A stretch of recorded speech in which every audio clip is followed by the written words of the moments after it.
Hello YouTube మిత్రులారా, మీరు videos చూస్తున్నందుకు చాలా సంతోషం.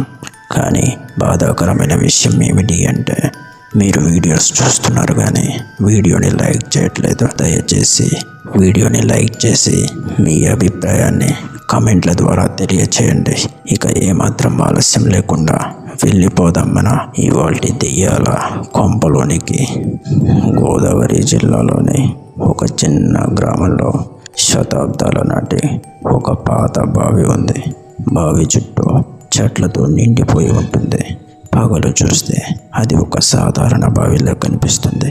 కానీ రాత్రులు మాత్రం దాని దగ్గరికి వెళ్ళడానికి ఎవ్వరూ ధైర్యం చేయరు.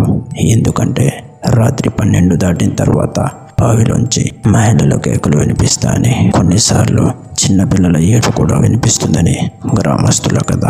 కొన్ని దశాబ్దాలుగా ఆ బావి దగ్గరికి వెళ్ళిన వారు గ్రామంలో కొత్తగా వచ్చిన 2 యువకులు, రాజు, మోహన్, వాళ్ళు ఈ కథలు విని నవ్వుకున్నారు. ఇవన్నీ పుకార్లు మాత్రమే, బావిలో ఏదో జంతువు ఉంటుందేమో అని అనుకున్నారు. కానీ గ్రామస్తులు వారిని ఆపడానికి ప్రయత్నించారు. అక్కడికి వెళ్ళొద్దు బాబు, రాత్రి ఆ బావి దగ్గర నిలబడ్డ వాళ్ళను మేము చూడలేదు అని ఒక వృద్ధుడు అన్నాడు. అయినా రాజు, మోహన్ సాహసంగా రాత్రి 12 గంటలకు బావి దగ్గరికి వెళ్ళాలని నిర్ణయించుకున్నారు. ఆ రాత్రి గాలి అసాధారణంగా చల్లగా ఉంది. చంద్రుడు మబ్బుల వెనుక దాక్కున్నాడు. చుట్టూ ఒక్క కుక్క కూడా మొరగలేదు. 2 చేతిలో టార్చ్ లైట్లు పట్టుకుని బావి దగ్గరికి వెళ్ళారు. బావి పైన పెరిగిన మొక్కలు భయంకరంగా ఊగుతున్నాయి. రాజు టార్చ్ వేసి లోపల చూడగానే నీళ్లు ప్రశాంతంగానే ఉన్నాయి.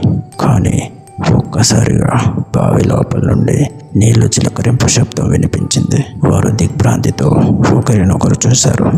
మోహన్ టార్చ్ను మరింత లోతుగా బావిలోకి వేశాడు.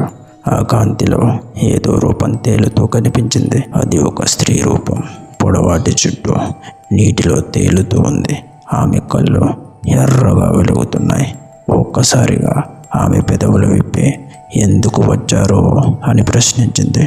రాజు భయంతో వెనక్కి తడబడిపోయాడు. ఇది కేవలం మన భ్రాంతి అని అనుకుంటూ మోహన్ ఒక రాయిని తీసుకుని బావిలోకి విసిరాడు. కానీ ఆ రాయి నీటిలో పడలేదు. అది గాల్లో తేలిపోయింది. ఆ రూపం ఆ రాయిని చేతిలో పట్టుకుంది. తర్వాత ఆ రూపం చేతులు ఒక్కసారిగా పొడవబడి బయటికి వచ్చాయి.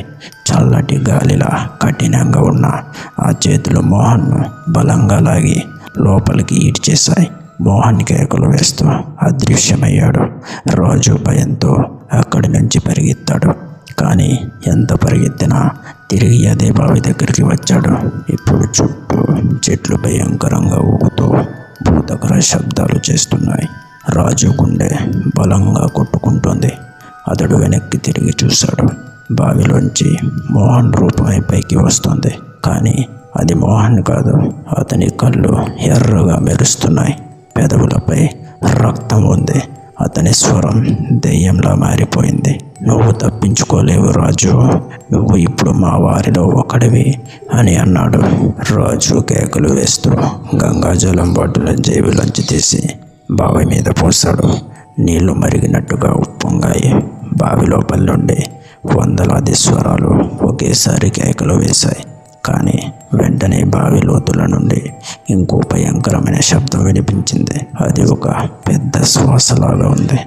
రక్తం, మాకు రక్తం కావాలి అని వందల ఆత్మల గలం వినిపించింది. రాజు బైక్ వైపు పరిగెత్తి స్టార్ట్ చేశాడు. కానీ రోడ్డంతా పొగతో నిండిపోయింది. అతడు ఎంత ముందుకు వెళ్ళినా రోడ్డు తిరిగి బావి దగ్గరికి మళ్లించేసింది. ఆ సమయంలో ఆకాశంలో మబ్బులు చీలిపోయాయి.